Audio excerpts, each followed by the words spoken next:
Kelvin. Hi, Uche. You reviewed a book today, right? Yes, I did. Can you tell me about the book? So the book I reviewed is titled Love as a Business Strategy. It's co-authored by Mohammed, Jeffrey, Frank, and Chris. The book tells a story about a company called Software, who in 2015 they were experiencing a financial downturn, and it required them or it forced them to trim down their workforce. Now, Mohammed, the CEO, he asked his leadership team how they were going to go about it. And so they shared their corporate standard layoff procedure, and that procedure it was going to be just go in there and give the information and walk away. So there was no empathy, no emotion attached to the decision. They were shared between two rooms. So the guys who were going to get laid off were in one room. The employees were going to be retained would be in another room. So the director went into the first room, handed them their letters, and told them to and sort of dismissed them.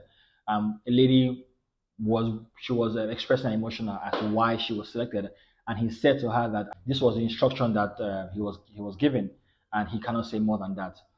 The other room, Mohammed, the CEO, went into that room, went to sort of appease them or appeal to them and then tell them that their jobs were safe. That particular incident, they called it the darkest days in software.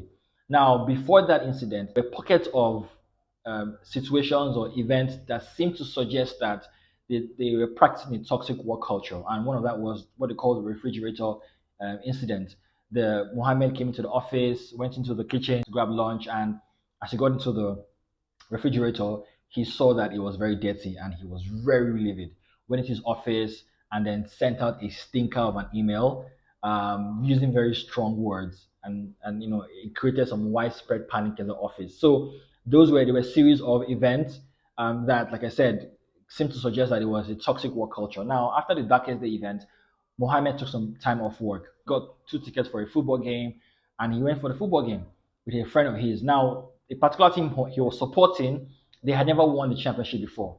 While the other team that his friend was supporting, they were serial winners. And so, in the middle of the game, his team was again they were losing, and so he wanted to leave, but the friend urged him to stay on. As things went on, as the game went on, the his team began to rack up points, and then eventually won the game. So he was excited. He was elated. Next day, he turned on the news, and the coach of the team that won, who incidentally was the first time he was coaching that team, they asked he was interviewed, and they asked him what was the secret to the success of the team, and he mentioned a few words. He said it was unity, it was compassion, it was camaraderie, and everything he couched as the culture of love. And so that struck a nerve in Muhammad, and he began to sort of reflect on it. He had some introspection because of what the coach said. So he rung up his team and began to tell them about the experience and asked them if they could adopt that culture. At first, he was met with a bit grumbling, if you like, but eventually adopted it. Also, his brother who was heading the branch in India, he also rang him up and told him about the experience. He was very adamant about it and said he wasn't going to work in India. But Mohammed pushed for it and even had to invite Taj, the brother, to come over to America. Now Taj is almost like a reckless driver. He doesn't really follow rules like that. So as in India, so when Taj came to America, Taj followed the traffic regulations to the T. And so while he was doing that, Mohammed pointed to him that, Taj, look at you. You are observing the traffic regulations here in America, but in India, you get away with it. And so you will see why it's possible to adjust to a new culture because here you are doing it. So Taj had to concede and accept that they should explore that. So that leads us to the six pillars of love: inclusion, empathy, forgiveness, empowerment, trust, and vulnerability.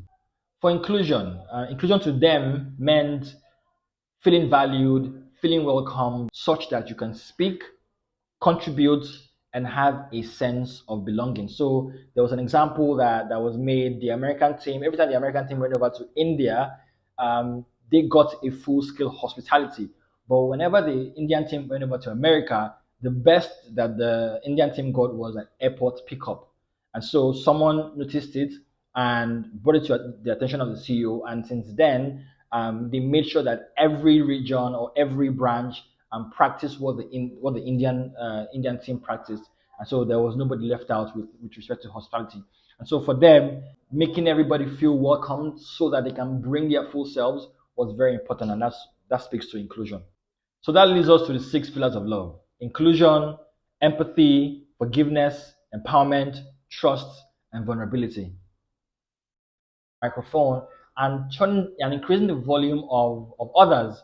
Translation is not just listening to the needs of others, but also seeking to understand their emotional experience. So empathy asks the question: when have I dealt with something similar?